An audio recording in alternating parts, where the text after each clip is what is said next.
આજનો પ્રશ્ન, એક વ્યક્તિએ ₹20 પ્રતિ ડઝનના ભાવથી લીંબુ ખરીદ્યા તથા ₹3 પ્રતિના ભાવથી વેચી દીધા. બરોબર. શું કર્યું? તો કે ભાઈ ₹20 પ્રતિ ડઝન અને વેચ્યા કેટલામાં? તો કે ભાઈ ₹3 પ્રતિ નંગમાં વેચ્યા. બરોબર. તો તેને આ સોદામાં કેટલા ટકા નફો થયો? બરોબર. હવે આપણને ₹20 ડઝન છે તો એ કેટલા લીધા? તો કે ભાઈ 20 એક જ ડઝન લીધા છે, આપણને બીજું કઈ કીધું નથી. બરોબર. એટલે કેટલા આવે? તો કે ભાઈ ડઝનમાં 12 નંગ આવે. શું થશે? ડઝન બરાબર 12 નંગ. તો કેટલા થશે કુલ એનું?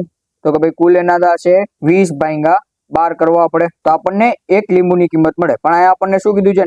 નફાના ટકા પૂછ્યા છે, એટલે આ કામ ન કરાય. શું કરાય? તો કે ભાઈ ₹3 પ્રતિ નંગ છે તો કુલ કેટલા મળશે? તો કે ભાઈ કુલ વેચાણ કિંમત કેટલી થાય? તો કે ભાઈ 3 ગુણ્યા 12 એટલે કેટલા થાય? 12 તેરી 36 રૂપિયા થાય.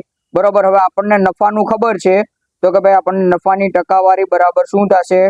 વધારો કે ઘટાડો ભાગ્યા મૂળ કિંમત ગુણ્યા 100. બરોબર. એટલે અહીંયા વધારો કે ઘટાડો જોશું તો કે ભાઈ અહીંયા વધારો બરાબર કેટલા થશે? તો કે ભાઈ 36 - 20 એટલે આપણને ₹16 વધ્યા. એને કુલ એને ₹16 આ નફો પણ આપણે કહી શકીએ.